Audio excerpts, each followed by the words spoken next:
Hi, I'm James. And I'm Anthony. And this is Words and Numbers.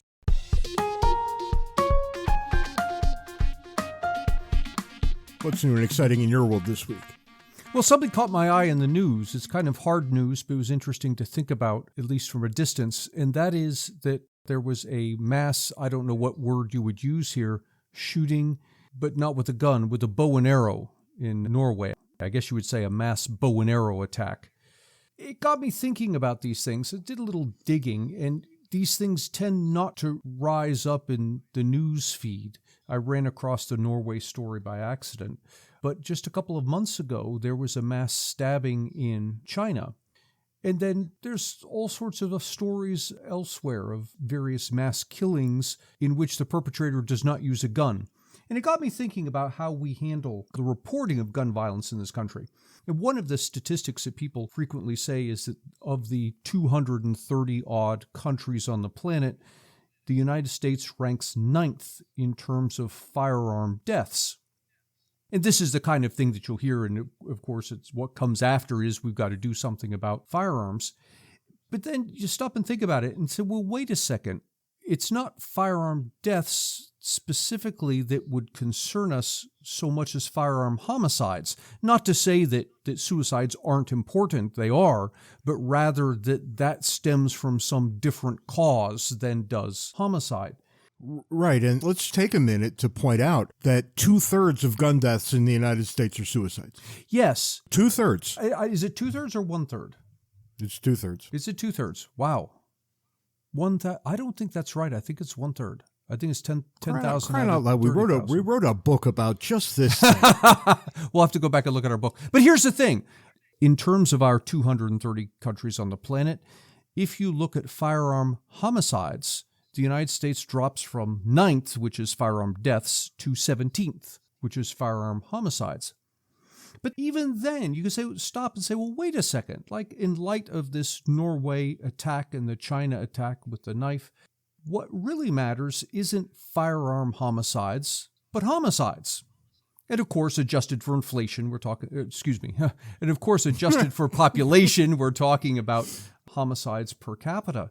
But if you look at homicides per capita, regardless of what weapon someone uses, the United States, which was 9th in firearm deaths, 17th in firearm homicides, when you talk about homicides purely, they're 94th. We're about right in the center. Not what anybody is going to argue about. People want to just mark out lines of argument here and scream and yell at each other because they've got priors and they're invested in the answers. But once you look at the real answer, you're going to have a different kind of question that you have to ask. And nobody wants to do that, right? They all just want to be right the way they've already framed the question. To give credit where it's due, the United States amongst developing nations is higher than others. But it's not high enough that we would say in terms of homicides, there's some epidemic of violence here. There are really two kinds of countries in the world, those with an established rule of law and those without. And if you just sweep aside those without an established rule of law and think about that first category.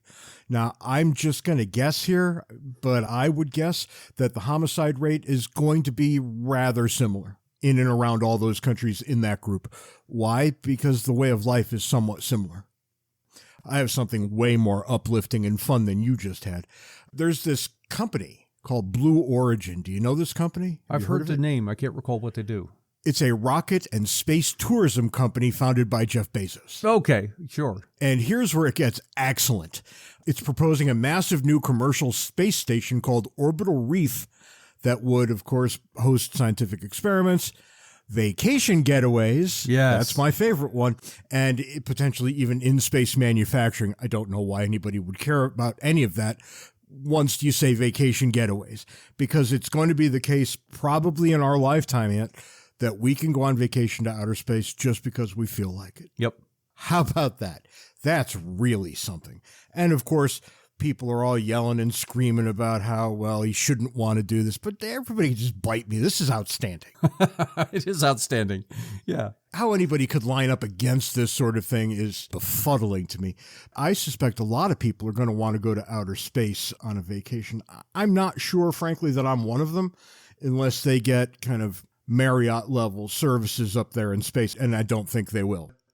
Nonetheless, if you really wanted to, you could probably do it. And I don't think it's going to take that long either. I think it's going to be relatively quickly. And people are going to complain, why are we sending people to space when there are problems here on Earth to fix? You know what? This is exploration. This is development of new things, and that leads to betterment of everybody's lives. And to anyone who would have said to the explorers back in the 1400s, why are you trying to go around the world when we've got problems here at home? Had they not, we would not have discovered the New World. America would not have been founded. Ferdinand and Isabella, what's wrong with you? We've got problems here in Spain. Right. And what happens eventually? Over this same period that we're doing all this exploration and invention and all of this, the world poverty rate plummets from 98% to less than 10%. Some might call that a wholesale change. Yeah. I don't know. I keep looking at this and I keep thinking, this is really, really cool. And then I also think, yeah, it's probably not for me. I might not be able to keep away from this the more you think about it. I remember when I was younger, probably tail end of high school, and I was talking to a bunch of friends about how it was my firm belief that we would have outposts in outer space before long. People said, well, yeah, but who cares? And I said, well, I care, and I'd be on the first plane out. I think my point of view has changed, as it often does when, you get older and you've got more to lose. But boy, it sounded like such a cool idea back then, and it sounds like an even cooler idea now. Hats off to Jeff Bezos. I don't know that I've ever said a bad thing about him. I don't know why anyone would. I mean, you can look at all those billions and get mad about it, but the fact of the matter is, where would we have been in the age of COVID without Amazon delivering what we wanted to our doors in 24 hours? Good Lord, it was the only way I could get toilet paper. Oh, incidentally, the people might remember that you were good enough to send us a small case of Chinese toilet paper. That's right. It took like 3 weeks to get to you.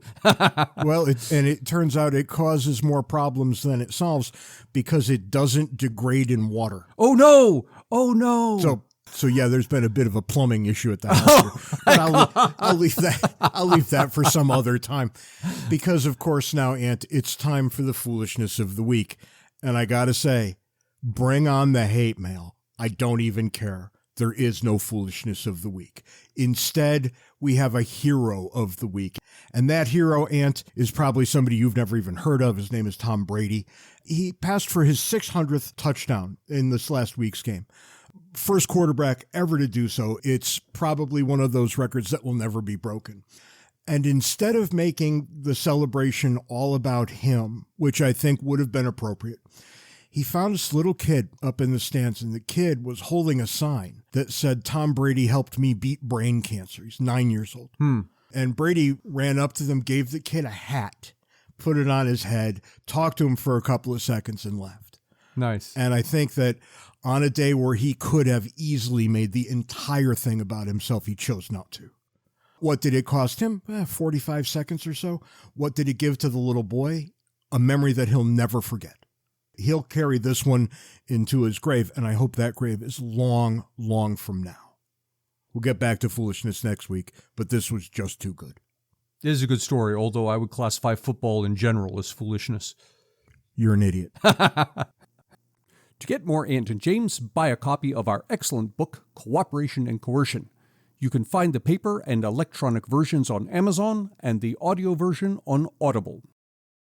What are we talking about this week, Ant? We should have worked this out ahead of time. Some of the most popular episodes that we've done, and I'm gauging this based on feedback from listeners, are episodes where 5 minutes beforehand, one or the other of us have said, we have no idea what we're going to talk about. Let's just turn on the mics and see what happens. You'd think that if it were that good, we'd just do that all the time. I'm too risk averse. I never have even a single piece of paper with notes on it. I know you find this abhorrent, but that's just how I operate. I do, as I'm sure you find abhorrent, the fact that I've got papers in front of me with notes all over them. Yeah, no, that really pisses me off, I got to tell you. I have a topic I want to talk about today.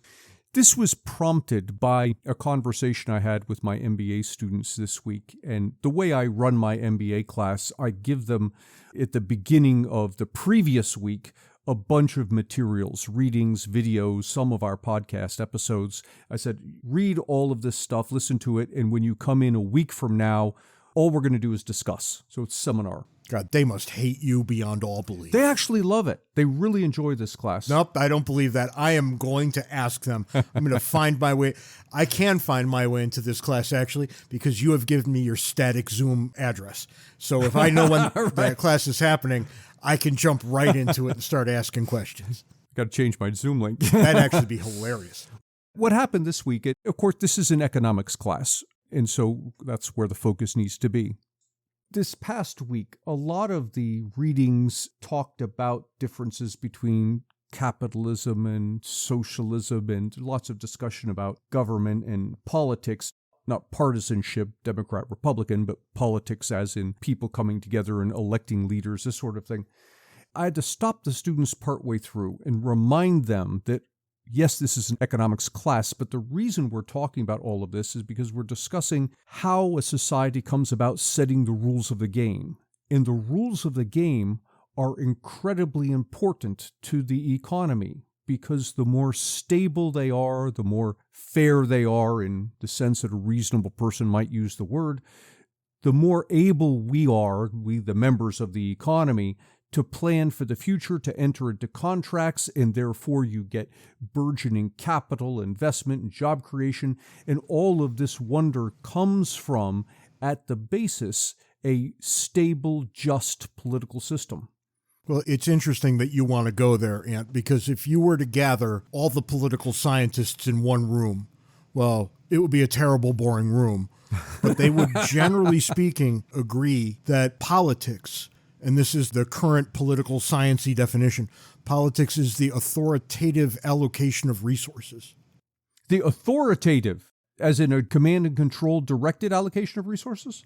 Well, sure, they've got all the people with the guns to make sure that this happens. Wow. You can't opt out of the authoritative allocation of resources. I make a big pitch for this every year on tax day, but nobody ends up getting in line behind me. But anyway, Plato, on the other hand, referred to politics as the art of caring for souls. Now, there is a wide gulf between those two things. And honestly, I'm much closer to the Platonic version. Now, I happen to think that you care for people's souls mostly by leaving them alone. Mm-hmm. They have everything they need, and if they're not acting up, they should be left be. What leads me to think I've got all the answers? Nothing. Nothing leads me to believe that. Now, I happen to think I've thought about things quite a lot, and I'm pretty sure I've got a number of things right, but it just doesn't rise to the level of that sort of certitude that I would need to tell other people how they had to live their lives. Political scientists love telling people how they must live their lives. To me, that sounds absolutely abhorrent. And when you put it that way to people, they all agree that it's abhorrent. And yet, every couple of years, they go vote for a bunch of people who do the same old things, and really nothing ever gets any better. So we hear politicians every year telling us, we're going to do it this way now, but they don't. Yeah, but it's not abhorrent to force people to do the things that I think are right. Because, well, they're right. I am so loath to tell people what they must do that I honestly can't remember the last time I did it. I mean, I have children, and I'm like laissez faire dad around the house. I'm not butting in unless there's a problem of some kind, right? People are capable, even children are capable, of doing what they think will make them happy. When they were younger, sometimes it was better to let them try something and fail than for me to tell them what they must do. But it's kind of interesting because the idea of laissez faire, leave people alone to do as they will, it sounds as if you don't care about them. Do what you want. I don't care. Fall on your face. It's up to you. And in fact, I guess that is one way to interpret it. The other way to interpret it is I do care about you to the extent that I don't trust that I know better what's good for you than you do for yourself. And so therefore I leave you alone. I don't like how we get wrapped up in the verb to care. I don't think it's appropriate for politicians to smear caring all over every issue. They should absolutely be concerned with what's right. That should always be the conversation. Bill Clinton famously says, I feel your pain. Well, I don't want you to feel my pain. I want you to be a good president. And there's a gulf between those things. As America has gotten softer by the decade, we get people who care about us more. There's a model in psychology, the devouring mother. Yeah, The mother is the archetype in this case, who cares so much that the mother destroys the child. And again, I'd say mother in the archetype, not necessarily females. Careful, Aunt, because you're talking right now to an only child of an Italian mother. I kind of know what you're talking about here. I got to tell you, in my mind, when I was young, I referred to her as my smother. Oh my God, that's funny. Never out loud, mind you. I would have been introduced to the back end of a brush. But point taken, right? Look at this analogy. We understand as parents, and even people who aren't parents can imagine, that you raise a child, and as the child is younger, you've got to make decisions for this child because the child is incapable of exercising his or her own will. But at some point, you realize that you've got to back off, that the child is now an adult. And what's happened with our political system is we've encouraged the government to treat us as children. And look at what you've just done, right? You've just eviscerated almost all libertarian thought. Libertarians have all the best arguments about all the things until you ask the hard question, what about children? And that throws a wrench in the gears because every single thing libertarians are really good at don't apply to children. Unless you can answer what about children in some meaningful way, your theories are insufficient. Because here in the real world, that's a real thing that we have to deal with. I have 3, you're a crazy person, you have 6. We have some experience raising children. I can tell you there was a period where I was, roughly speaking, an autocrat. Well, same here, right. Everything happened because I said it did. Yep. Now, that works less well over time. And by the time your children become sentient first and reasonable second, that's probably not going to work anymore. And then you have to engage in what philosophers call the giving of reasons. Don't do X because. Yep. And because for a good parent can never be because I said so. Mm-hmm. There has to be an honest reason. Now, if I was in a hurry, because I said so is going to have to do. But we would always circle back on it later when things weren't as cramped as they were at the moment. There's no way to pick an arbitrary number, say age 14, age 18, whatever, and say from this point forward, you're an adult. That line is always arbitrary. And no matter where you set it, some people are going to achieve that age without achieving adult status. They're going to be forever children in their own minds, and they're not to be trusted, and they're not to be taken seriously. Having said that, you're going to find people on the other side of the line who at age 14 might as well be 47. And so you realize the arbitrariness of this call that you make. Where we fell in our household is to link, to the extent that we can, rights and responsibilities. And so if you're in a position that you are capable of handling the consequences of a decision, then you have the right to make the decision. But if you can't handle the consequences, I'm going to exercise that right on your behalf. And Aunt, I got to tell you, there were times when I knew full well that the decision was poor. Right. I would nonetheless say, okay, go make your decision. Because sometimes history is a cruel, cruel teacher. You learn, I think, a lot more by your mistakes than you do from your successes. Sure. Well, that's the way you grow. That's right. And as a father, I was always happy to have the failures contained in a stable situation. Mm-hmm. If you bungle something at home, I'm going to yell at you. It's not like you're going to run away and a car will hit you. It's an easy thing to let somebody fail at home. And this all becomes part of the calculus, right? But when we think about politics in the terms that you're now using, sooner or later, we have to come to terms with the fact that no matter what we choose to do, some people will never rise to the level of responsible, and other people will be responsible so early that you do them a disservice by not allowing them to progress at their own pace. Because no matter how you look at this, what we have to do through the establishment of an arbitrary age line is come up with something that's going to work for everybody most of the time. Political philosophy sees that as the goal. Philosophy, on the other hand, the philosophers, they want to cover every option. They want every single thing to be covered. That doesn't really comport well with human experience. No matter how simple a rule I make would be, even I would have to admit that there's going to be at least someone in a country of 340 million people that it will catch on the wrong side. Right? Yep. It'll be totally unfair. Even if I can't predict what the unfairness will be, it would emerge very quickly. And this is what political people have to face. On the one hand, They think they're way too able to determine how people must live. And on the other hand, they don't react well when people don't behave in the way they think they should. You're left with politics that are never really form-fitting. There's always going to be a spot that just doesn't fit right. But that means that your politics can't go as far as most people think it can go. On the one hand, it's understandable that we live in a society where we have access to things that human beings have never had access to before. And you see somebody who's made a bad decision and you're capable of helping them out. And so it's understandable that you'd want to bring the force of the state to bear to bail out people. And yet there's this weird feedback loop that goes on, that when we attempt to save people from their bad decisions, not every time, but much of the time, we encourage them not to be adults. We encourage them actually to make bad decisions. And I've got some interesting examples here. Back in the, when was it, 1990s, I guess, when the savings and loans were going bankrupt.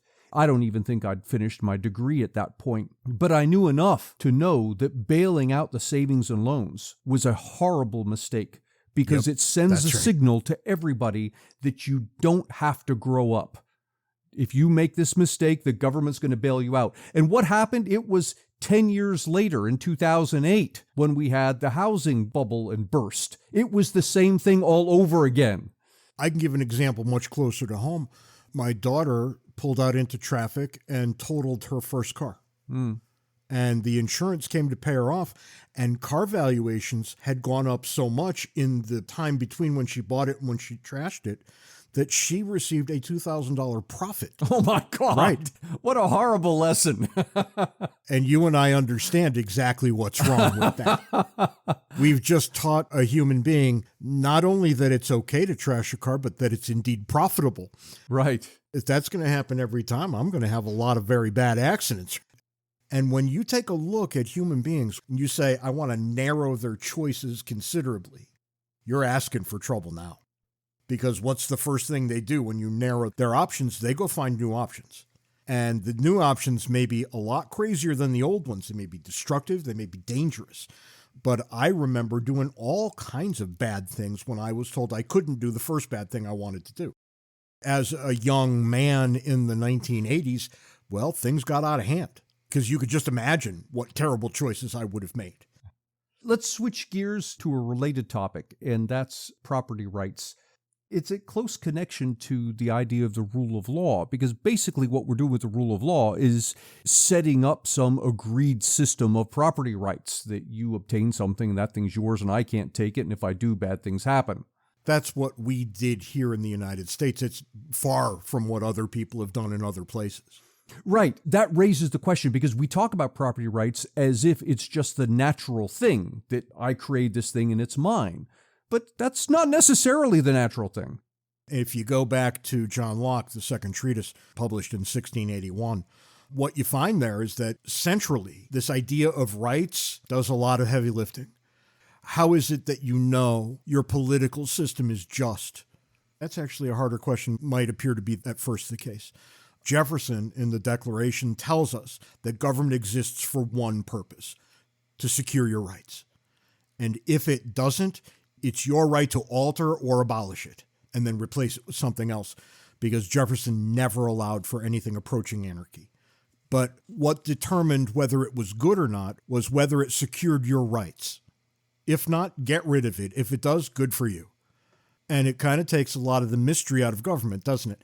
Because all those people, and there are a lot of them, I lived with them in Utah and other places, people who want to say things like, the government we have, the Constitution of the United States, was inspired by God.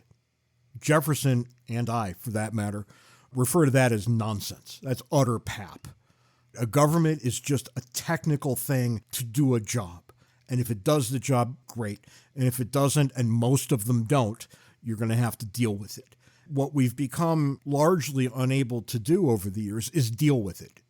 We see all the idiocy that government represents, and we're unwilling, for whatever our own reasons, to say, okay, that's enough. We're not going to do this anymore. It seems to be the case that the idea of a powerful government, that's a ratchet that works in only one direction. it only ratchets up. It never ratchets down.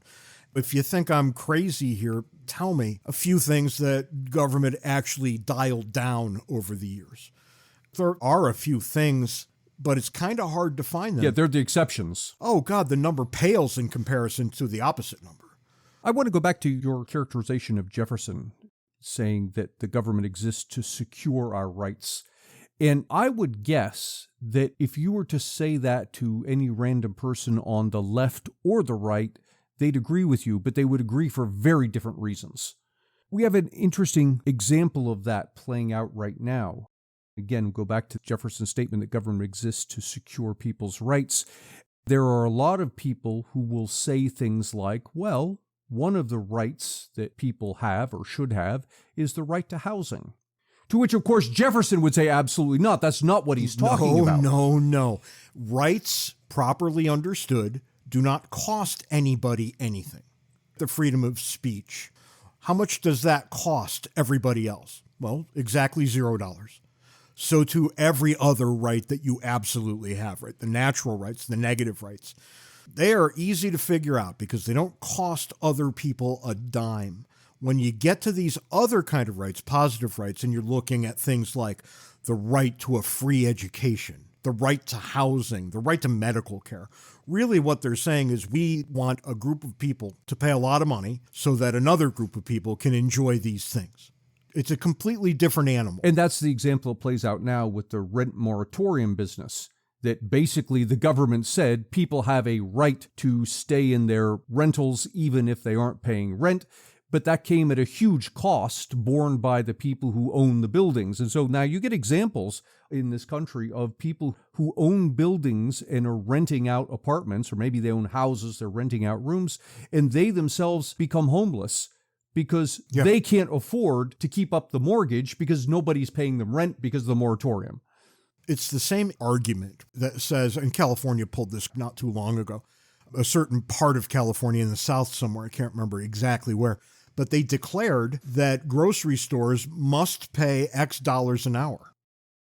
And look, you and I know, and everybody should know, that the margins at grocery stores are very, very thin. Like 1%. Grocery stores don't make a lot of money on any one transaction. They make a little bit on every transaction.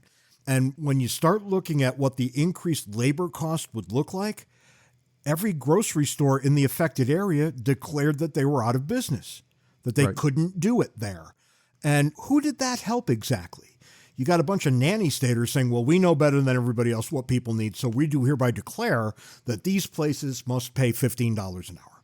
The owners of those places look at the resulting math and say, okay, we literally can't make a profit here. Therefore, we're closing down. Because business exists to make a profit, not to do whatever social good the ruling class wants it to do. There's a hubris here, this belief that all they need to do is know the right answer. And they don't actually try to know the right answer, they just declare it. What are you going to do about it now when people in those neighborhoods, in those towns, don't have grocery stores anymore? Now we're going to hear about how evil it was that the grocery stores packed up and left. You could follow the argument if you really want to push it and say, okay, the government says that people have a right to a living wage, so it dictates the grocery stores have to pay their workers more money. The grocery stores can't afford this. They go out of business. To which people turn to the government once more and say, wait a minute, we have a right to food. At which point, what does the government do? Well, one of the things it could do is open up government grocery stores. That is... Well, it's going to start packaging up the government cheese again. Well, yeah. So that means having to tax people to produce this thing, to produce the food and the store and all of that business. And before you know it, if you keep pushing down that road, you're in a situation where none of us has property rights. That is, everything we have, we are, we do actually belongs to the government. And we're at your cadre of political scientists now deciding how they, the people in charge, are going to allocate the country's resources. Well, it is the authoritative allocation of resources after all. But here's the thing. Here's where it becomes most pernicious. Because we've been living with this kind of nannyism for so long that people naturally expect it now. And what happened when all these businesses went under during the COVID time when they were told they couldn't open, when everybody who knew better told them they couldn't do their jobs anymore? They all went out of business. And what was the response? Well, if they couldn't make enough to pay their employees a living wage, they deserve to go out of business. Well, you've all gotten your way now. Tell me where your people are going to find relief to the problems in their lives. Because you just shut down a bunch of places that gave them jobs. Mm-hmm. Where are they going to find new jobs? Well, who knows? Because a group of people in this country declared that business shouldn't be allowed to continue unless they can pay people what this group thinks the right answer is. And that argument really disturbs me, the argument that if the business can't compete, it has no business being in business. It should just close. Well, hang on, because every worker is in effect a business. You sell That's your correct. labor to an employer. And if you take that same argument and you apply it to the worker, the argument goes like this. If you can't manage to support yourself in the marketplace, given competitive pressures, then you have no business being there. And you get headlong right back into Locke at this point. For Locke, you had a property right in your own person even. I own myself. Well, why is that? Because who else can own me? Anything else is slavery. Given that, all of a sudden I've got other things I have to deal with. If I own myself, how do I make a living? Largely by contracting with other people to pay me to do things they don't want to do or can't do. Yep. And all of a sudden, you see an economy emerge from one stated rule. We all own ourselves. I say all the time, if you'll admit that there's one moral fact out there, I can construct a moral universe for you. Let's go down the next step, which is if I own myself and I own my labor, then surely I have the right to sell my labor to someone. And in doing so, whatever I get in exchange for my labor, consequently, belongs to me as much as myself belongs to me. I think you skipped a very important step. If I own myself, then everybody else does too. Everybody owns themselves also, yes. That's correct. And that's how one moral fact becomes a moral universe. Because now you've given me human equality. I can build everything else from that. You've given us human equality in the sense of human dignity. Each of us owns ourselves. We're all equally human. You haven't given us equity in the sense that we all end up with the same thing. In fact, if you combine that human equality with diversity, that we're different, you're guaranteed not to get equity. In very easy steps, we just built a system, an entire system that respects people and allows them to flourish. Does it guarantee that they'll flourish? No, nothing can. But it allows them to if they've got what it takes to flourish. I always talk about the difference between philosophy and political philosophy, and here it is. You have to be willing at some point to look at the game and say, okay, the rules are pretty fair. I don't think we can make them any more fair. That doesn't mean that outcomes will always be just. They won't be. But it means that the rules are as fair as they're ever going to get. You're left with the nagging problem of what about the people who don't flourish? Some of them won't flourish because of their own fault, and that, I think, is on them. But what about the people who don't flourish through no fault of their own, simply circumstances? And I think there, the answer is, look, we want to do something. The question is, are we more able to help those who haven't flourished when left to our own devices, or are we more able to help those who haven't flourished when we're dictated to by some government? And I think it's the former. The numbers in the United States bear this out. Americans donate voluntarily to charities as much as the federal government spends on all of its welfare programs combined. And given that we're having this conversation in late October, I can kind of guarantee that in a month and a half or 2 months' time, we're going to have that discussion. What role charity should play and what role redistribution at the hands of the government play. And that's actually a continuation of this discussion. People sense that it's not, but it absolutely is. So we'll get to it. But Ant, I'm afraid we're all out of time this week. Well, see, James, that went pretty well, and neither one of us had notes to go on. Well, I did have an index card. That's right. See, you violated the principle of no notes, but I'm going to let this one slide.